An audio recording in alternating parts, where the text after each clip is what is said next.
What's going on, Canes fans? Boy. You know what? Let me go ahead and put on the hater blockers because hear me out for a second.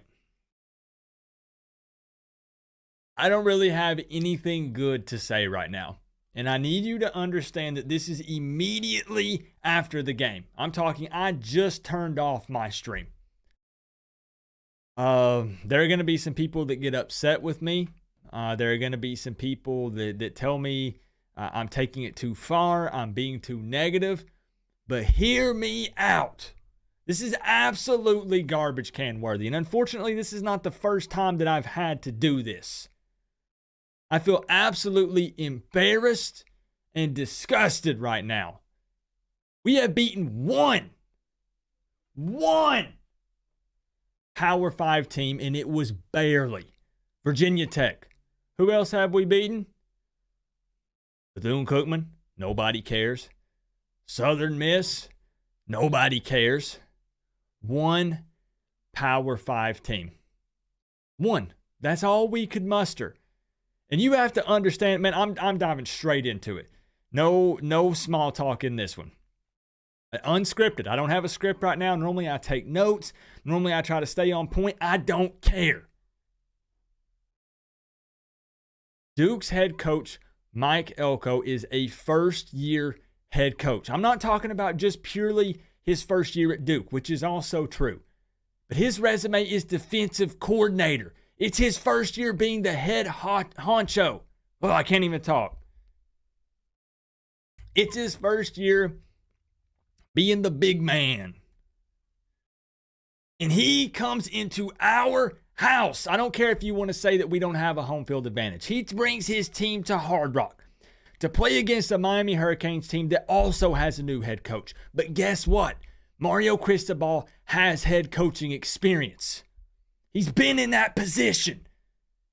A first-year head coach comes into Hard Rock and beats the Miami Hurricanes. Not only beats us, embarrasses us. 45-21. Duke is not a good football team. But Miami sure as heck isn't either. And we don't have a whole lot of positives to look at right now. We honestly don't. This video might be all negatives. Well, you know what? Let me go ahead and plug in the one positive I can say. The one positive is still wide receiver Colby Young. 100%. Number 88, leaving it all out on the field. I love that dude. But you can't win a game with 8 turnovers. Jake Garcia had, 3 picks? Knighton had a fumble or 2. I think we had 5 fumbles in total with 3 interceptions. You will not win a football game playing like that. 0 ball security. What happened? And I'm sick and tired of excuses, man. I understand it takes time. I've been preaching it too. Rebuilding. You got to tear it down first to build it back up. But when you're going to sit here and tell me that we are 3-4 on the season, if you're going to sit here and tell me that we probably don't even make a bowl game, we have 5 games left. How many of those do you guys realistically think we win? I don't even know if we can beat Virginia or Georgia Tech. I sure as heck know that we can't beat Clemson. I sure as heck know that we can't beat Pitt. Probably won't beat Florida State. Florida State's light years ahead of us. And I know they're year 3 under Norvell, but still. We probably don't make a bowl game this year. We don't. And the problem is, man, you can't just point fingers at one side. You can sit here and say it's Josh Gaddis's fault. It's Mario Cristobal's fault. It's the players' fault. It's Dan Radakovich's fault. It's the fans' fault. Man, it's everybody's fault. Everybody is to blame. We all pointed at Gaddis and we said, your play calling sucks. That's why we're losing. He makes some changes. He plays to Tyler Van Dyke's strengths a little more. Guess what? We still find a way to lose. We want to see Jake Garcia. I was part of that crowd. I was. He's more the vocal leader. We need that in our quarterback room. Tyler Van Dyke goes down. Unfortunately, prayers up. Hopefully he's okay. He goes down. Jake Garcia gets put in. We still lose. I have nothing left. Nothing left. Like I said, I can't even speak right now. I got nothing left in the tank, bro. There's no more excuses. I'm sick and tired of losing. Even all things considered coming into this season, I threw my expectations out the window after the MTSU game. You know, I told you guys we should taper our expectations, and I said I'm guilty. I didn't do it enough. I threw them out the window, but I still get sick and tired of losing because it's not just the win and loss column, guys. It's about how you win. It's about how you lose. And the way that we lost this game is absolutely disgusting. We were making a little bit of a run. It looked like to start the third quarter. We come out, Jake Garcia connects with the deep ball, and we make it a game. And then after that, the wheels just fall off of this thing, man. I don't know if there's no leadership. There's no accountability. And I'm not in the locker room. Boy, I would love to be in the locker room after this game to see what Mario says, because he's got to hold himself accountable too. This is absolutely ridiculous. We are 3-4 right now, bro. 3-4. I absolutely did not expect us to lose to Duke, even with the struggles that we were having, because I thought that we could out-coach them, and that clearly did not happen. So honestly, what is the excuse at this point? Is it that we're saying that this is a rebuilding process? And maybe that is true. Mario knows what he signed up for. It takes a long time to change culture. It does. The problem is going back to games like MTSU, I cannot excuse a loss like that. I'm sorry, guys. I can't. Like I said, it's about how you lose, not just the loss. I can't excuse the loss today because of how we lost. You make it a game, yeah, I'm still mad. Yeah, I'm still upset, but we didn't. Maybe we did till the fourth. I get it. Cool. We're going to be making excuses down in the comment section. Man, I'm just too heated right now. Like I said, I got nothing good to say. My man, Jalen Knighton, bro, like, is it mental? Like, what is it, man? I love you, dude. Like, the Rooster, like, that's my guy. But what is it? Because every time he touches the ball now, I'm terrified. I was screaming and yelling from every rooftop, give Rooster the ball more. He's got home run potential.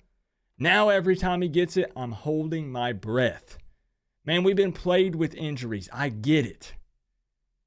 But man, I did not see getting just mollywopped by Duke. I didn't. And I hate it because what is our recruiting pitch right now going to be? Somehow Mario is mostly holding on to this class, at least for the time being. But man, I don't want it to come down to that recruiting pitch that Manny was using before. Come be the difference. I hate that. And maybe in some scenarios it works, and good for us if it does. Because obviously I still rep the U, man. I want us to get better. I want us to be good. But I hate that. Come be the difference. We suck right now, bro. But you could come be the difference. The immediate playing time argument does work. I can get down with that, but man, at what point do you start the youth movement and you just plug in all the young guys and we scrap it and we go from there and we build off of it? It's kind of unfair to a lot of guys. But man, we got to think about the future at this point. Honestly, because right now we don't have any answers. Truly, we don't. We have no answers right now. We are once again the laughing stock of college football. And maybe this is what it takes. Maybe it is. Maybe it all has to crumble down and we have to start over. And I mean this much deeper than what we thought. Maybe Coop will be like a 50% team. We'll be embarrassed. No, I'm talking like, bro, 3 games, done. That's it. We lose out the rest of the season. We don't go to a bowl game. Everything has to fall apart. The world is ending. Everything is up in flames before we can rise from the ashes and truly start over. Maybe that is what it takes, but it doesn't change the fact that it still sucks right now. You feel me? You know what I'm saying? Because so many people are going to hop in the comment section. They're going to be like, Coop, how can you still do this? Coop, how can you throw up the U? How can you still go to the FSU game? You're driving 14 hours to Miami to go watch that butt whooping in person. And by butt whooping, I mean Florida State whooping our butts. But the thing is I don't know any different, bro. I bleed orange and green. I love this. And I will still back my team. The problem is losing still sucks either way. If you promised me a national championship next year, guess what? I'm still going to be just as heated right now after losing to Duke and being 3-4. I'm still going to hate it just as much because it's right now in the moment. That's what you have to understand. And I need to see some positives. And it seems like every time we take a step forward in one area, we take 10 steps back in another. We can't have the run game and the passing game do well. We can't have our offense and our defense do well. There's no consistency. And it's super frustrating to watch right now. No matter what ends up happening later down the road, it's frustrating right now. If you take one thing away from this video, let it be that. You can call me a crybaby. You can tell me I'm being all negative, that I'm being disrespectful. That's not my intent. The fact is, I'm still just super frustrated in the moment. And you've got to want the coaching staff and the players to feel the same. You don't want to lose the locker room, but you need guys to be like, man, I'm tired of this BS. I'm sick and tired of putting in the work, the training, the effort, just to come out and lose every single Saturday, to get embarrassed. We don't even deserve Bally Sports media, bro. We don't. I don't even know if we deserve a radio broadcast. Did you guys see the stadium in the fourth quarter? Understandably so, but the Canes fans evacuated. There was a hurricane warning, all right. They left. They gone. I heard the crowd chanting, "Let's go Duke. Let's go Duke." Pitiful, man. It's absolutely embarrassing. Let's end this thing. All I did was vent for like 10 minutes, man. Listen, I would apologize. I would say I'm sorry, but I'm not. So let's jump over here and take a look at the final stats for the game, and that's how we'll wrap this thing up. Please vent in the comment section. You are more than welcome to do that. Don't hold back. It's perfectly fine. Like I said, I'm not going to be disrespectful. I don't say that a specific player sucks. I offer some constructive criticism. I'm not a coach. It is what it is. But we're down bad right now. And that's just the reality of the situation. Make whatever excuse you want. It's the truth. 18 first downs for the Canes. Look, bro, listen, I can't see nothing with these hater blockers on. I'm blind as a bat. 18 first downs for Miami. Look at 4 of 12 third down efficiency. Man, that's rough. 327 total yards of offense. 279 of that was passing. 48 rushing yards. You telling me we still can't crack 50, bro? We were talking about, man, we need 100. And we needed 100 like out of a single guy or something. And I thought maybe Parrish was going to be that dude this afternoon. Instead, 48 total yards rushing. Also hard to win a football game like that. Look at Duke. 200, bro. How much of that is Riley Leonard? We're going to find out here in just a moment. 3 penalties for 30 yards. I mean, sure, I guess we didn't give up as much penalty yardage this week. But we traded it for 8 turnovers.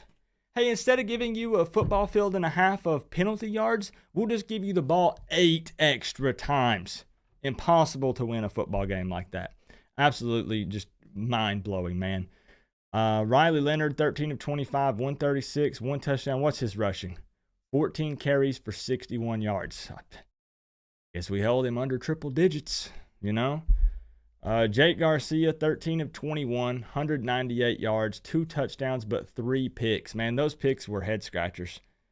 I don't know if that's a product of, Gaddis changing up the plays a little bit, and then now Garcia's not comfortable with it. If it was just I have no idea. I have no idea. Prayers up for TVD. Hopefully he's okay. 11 of 16 before he went out of the game. Parrish, 11 for 63. Knighton, 7 for 26. What else do we have? Colby Young leading the way. Man, I kind of feel sorry for that dude. Putting in all this extra work and loss after loss. Mallory, 2 for 45. Ladson, 3 for 31. Still had some specific formations for Jacurry. He came in, did okay. Man, we started out this game creating a fumble on Duke's first possession. Like, how did we end here? How did it end up like this? Well, that's all I got, man. That's all I got. Again, I know I was negative in this video, but you have to remember it's an initial post-game reaction. The game just ended. And It makes it tough for me to have positives. It makes it tough for me to see the light at the end of the tunnel, even knowing that some of this stuff was going to happen. It's still tough, man. And if you can relate, let me know down in the comment section, man. I appreciate y'all continuing to support me and watch the channel, even when the product on the field is not good. Sunday we'll be walking and venting. That's probably going to be even worse than this. I'm just keeping it real, man. Like I said, no disrespect. No disrespect. We have to be honest, though. We do. If we want things to get better, we got to keep it real. We got to hold people accountable. And then also Sunday night, 10 p.m. Eastern time will be my new series, Late Night Real Talk. Supposed to be chill and relax, but we'll see what happens with that, man. Again, no script for this one. I just went with the flow. I just said whatever was on my chest, man. Had to vent and get it out. So remember though, guys, we're all one big happy college football family. But at the end of the day, I gotta say, it's still always better when you get to rep the U. Appreciate y'all. Coach Coop signing off. Peace out.